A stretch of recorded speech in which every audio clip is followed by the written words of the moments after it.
जितना छोटे बनकर हम फिर निवेदन करें, तुम में से कोई एक शंकर का ऐसा उपासक होता है जिसके लिए मेरे महादेव को आना पड़ता। शिव का उपासक, शंकर का।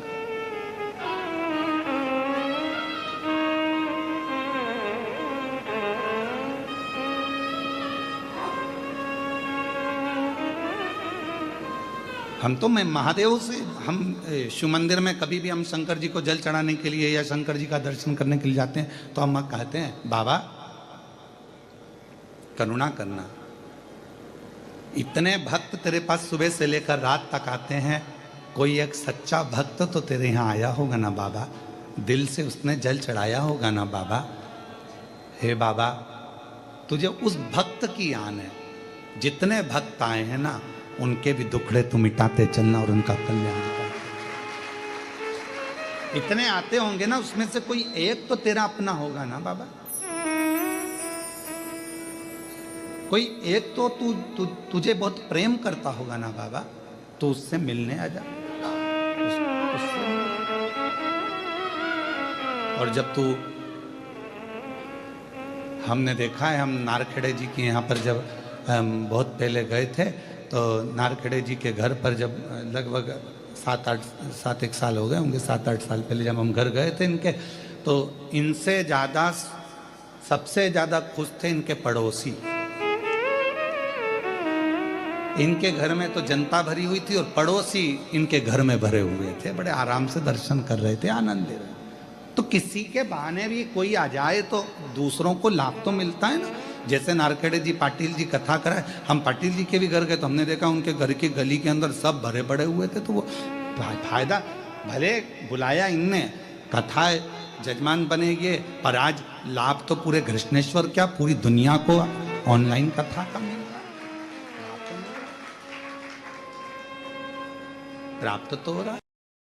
जैसे नारखेड़े जी पाटिल जी कथा कराए, हम पाटिल जी के भी घर गए तो हमने देखा उनके घर की गली के अंदर सब भरे पड़े हुए थे, तो वो फायदा, भले बुलाया इनने, कथा जजमान बनेंगे, पर आज लाभ तो पूरे कृष्णेश्वर क्या पूरी दुनिया को ऑनलाइन कथा का मिल रहा है।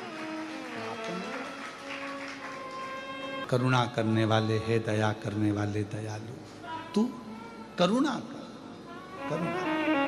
महाराज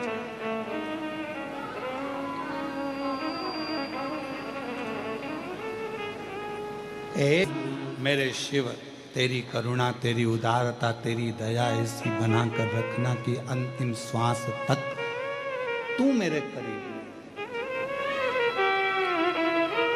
क्या मांगा क्या नहीं, विश्वास, भरोसा, दृढ़ता, बहुत सारा शरीर का बल बढ़ गया और सोचो कि परमात्मा मिल जाए, शरीर के बल से नहीं। कोई हाथ पांव से भी विकलांग होता है तो भी भगवान मिलता है, कोई नेत्र से नहीं देख पाता तो भी भगवान मिलता है।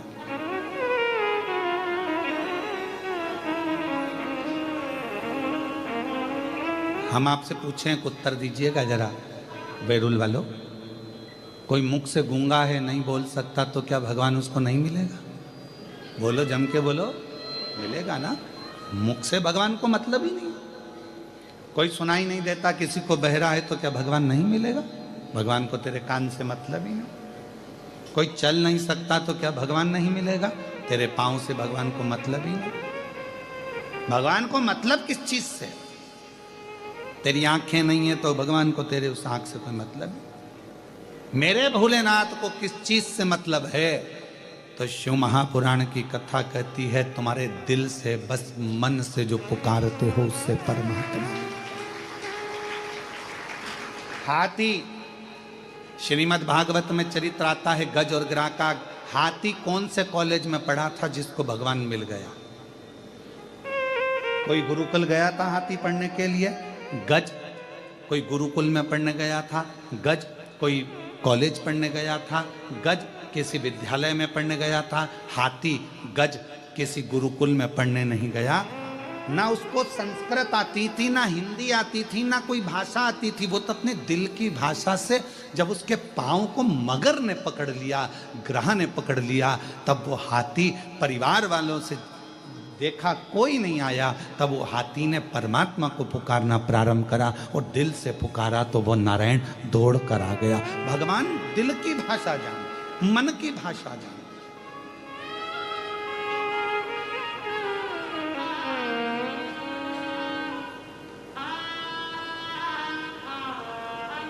मेरा परमात्मा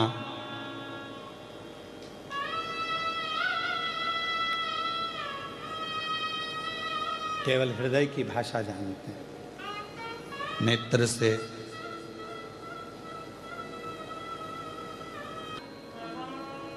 सब अपनी अपनी जन्म तारीख जानते हो? अरे बोलो तो जम के। तुम्हारी जन्म तारीख से कोई तुमको पहचानता है? बोलो, पहचानता है? नहीं। काय से पहचान होती है इंसान की? मीराबाई कितनी तारीख को जन्मी, कर्माबाई कितनी तारीख को जन्मी, संत ध्रुव जी महाराज कितनी तारीख को जन्मे, प्रहलाद जी महाराज कितनी तारीख को जन्मे, नामदेव जी कितनी तारीख को जन्मे, रामकृष्ण परमहंस कितनी तारीख को जन्मे, स्वामी विवेकानंद जी कितनी तारीख को जन्मे। जन्म से कोई मतलब नहीं है, व्यक्ति के कर्म से मतलब है कि उसने जिंदगी में आकर करा। उन्होंने जिंदगी में आकर क्या करा? मीराबाई ने आकर भगवत भजन का कर्म किया, नामदेव जी ने क्या करा, ध्रुव जी ने क्या करा, प्रहलाद जी ने क्या करा, स्वामी विवेकानंद जी ने क्या करा, रामकृष्ण परमहंस जी ने क्या करा। इस संसार में आने के बाद व्यक्ति ने कर्म कैसा करा, उससे पहचान होती है। तुम्हारी जन्म तारीख से तुम्हारी पहचान नहीं है कि तुम्हारा, हाँ बस ये हो सकता है कि तुम्हारा वीजा बन जाए, पासपोर्ट बन जाए, तुम्हारा ये काम हो जाए, वो काम हो जाए जन्म तारीख से। बाकी के परमात्मा के मिलन के लिए तुम्हारा कर्म जरूरी है।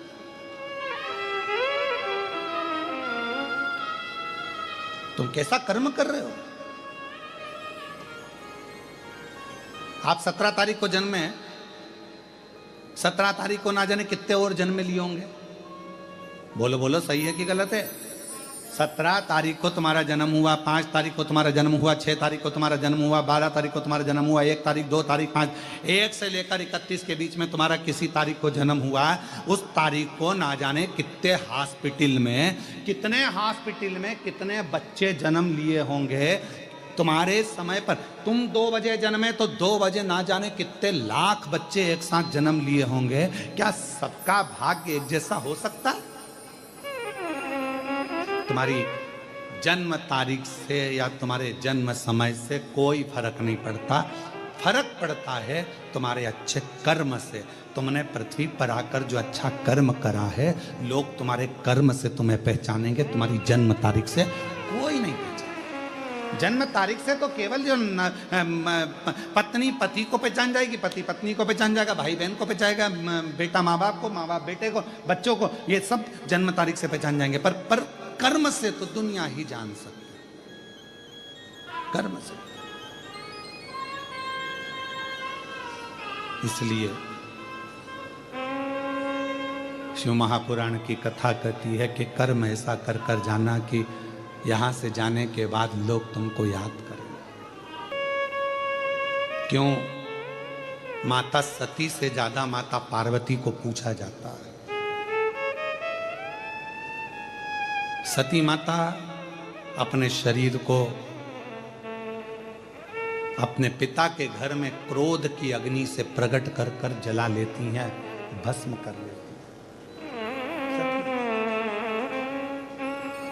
क्रोध की अग्नि से मां सती अपने शरीर को जला लेती हैं। क्रोध की अग्नि से। और जब क्रोधाग्नि से ये सती माता का शरीर जल जाता है तो फिर देवताओं को लगता है कि ये क्रोध की अग्नि में क्यों जला, क्यों, किस लिए? माँ को सम्मानते हैं, माँ जगतजननी दुर्गा भवानी को सम्मानते हैं। पार्वती को मानने का कारण क्या है? माँ जगतजननी को मानने का कारण क्या है? क्योंकि माता पार्वती ने जितनी बार तप करा, पार्वती जी ने खुद के लिए कुछ नहीं मांगा, जन कल्याण के लिए मांगा। शिवजी का विवाह अगर पार्वती जी के साथ में नहीं होता तो शायद तारकासुर का अंत नहीं होता। तारकासुर मरता नहीं। तारकासुर का वध सती माँ पार्वती माता ने स्वयं तप कर कर शिव को राजी करा, तब भगवान शंकर का पार्वती जी के साथ में विवाह हुआ, तब जाकर ये तारकासुर के मारने के लिए षडानंद कार्तिकेय का जन्म हुआ। तब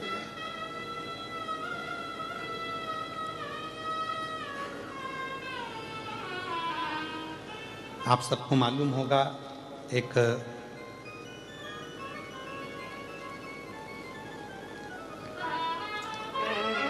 माँ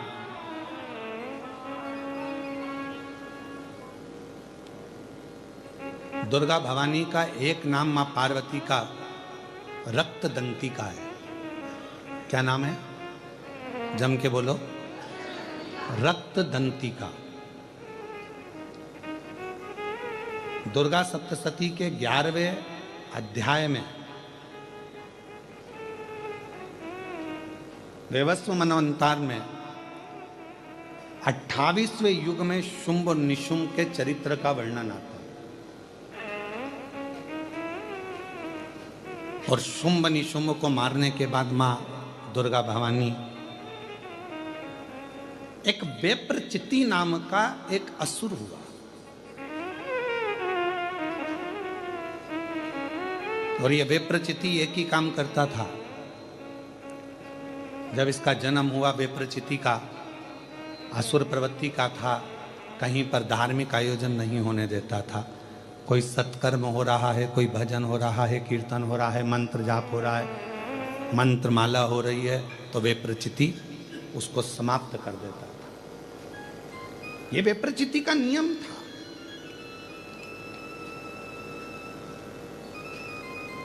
पितरों के पास में अगर कोई भाग जा रहा हो, पितृलोक में अगर कोई भाग जा रहा है, तो पितृलोक के भाग को भी वेप्रचिति खुद खा लेता, खुद धारण कर लेता।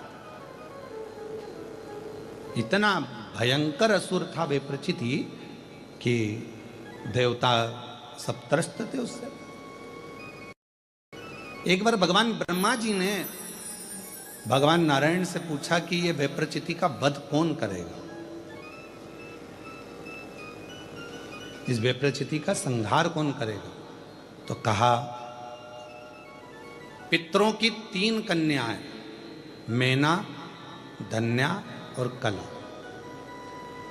मैना जी के घर में मां पार्वती का जन्म होगा और पार्वती जी जब अपने नाना जी से मिलने के लिए पितृलोक जा रही होंगी और ये वेप्रचिति उनको रोकेगा, तब उनके भाग को रोकेगा, उनके अन्न भाग को रोकेगा या उनके पुण्य भाग को रोकेगा, तब मां पार्वती इनका संहार करेगी। कितना सुंदर व्याख्यान इस वेप्रचिति की कथा में आता है। माता का नाम रक्तदंती का कैसे पड़ा, वो शिव महापुराण की कथा वर्णन करती है कि वेप्रचिति भ्रमण कर रहा था यहां तहां पर। पितृ बड़े सरल थे, पितृ बड़े सहज, पितरों की बड़ी नम्रता। ये दुनिया के लोग कहते हैं ना कि पितृदोष लग गया, पितृदोष लग गया, पितृदोष लग गया, ये लोग कहते हैं अपनी जगह पर शास्त्र नहीं कहता कि पितृदोष लगा। शास्त्र कहता है कि हमारे घर के पितर, हमारे घर के पूर्वज हमको देखकर हमेशा खुश होते हैं, कभी बद्दुआ नहीं देते हैं, कभी बद्दुआ नहीं देते। पर घर के बच्चों का एक नियम होना चाहिए, घर के बुजुर्गों का, घर के रहने वाले व्यक्ति का, घर में रहने वाला एक एक व्यक्ति का यह नियम होना चाहिए कि 16 श्राद्ध जब आए तो उन 16 श्राद्ध में आप अपने पूर्वजों को धन्यवाद दो, प्रणाम करो, नमन करो, दान करो, पुण्य करो। कुछ ना बने तो कम से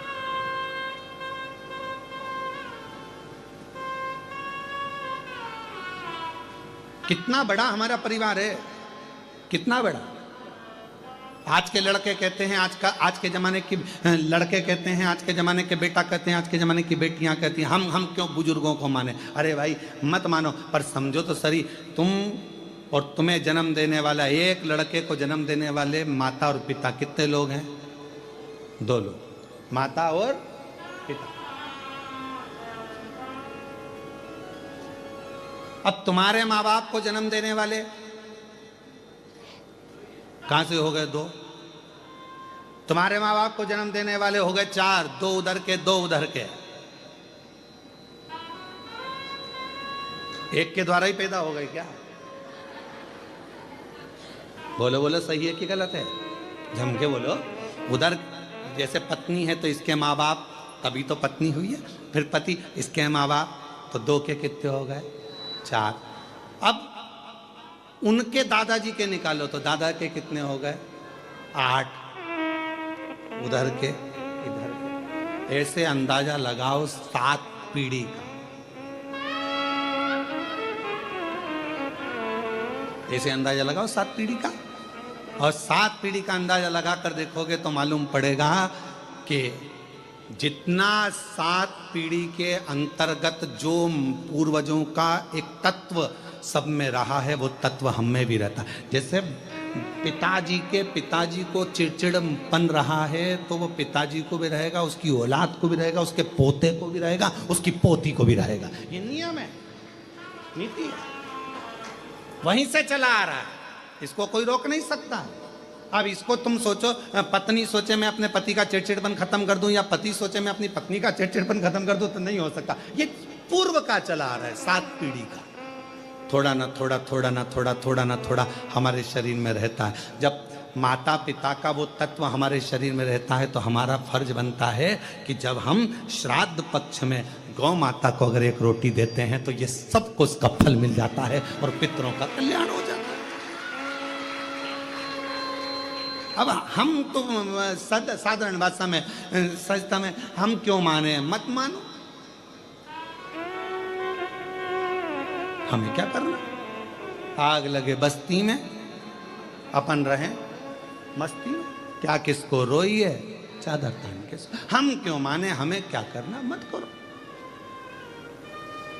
वो क्या बोलते हैं? आई डोंट माइंड, हमें क्या करना? क्या मतलब?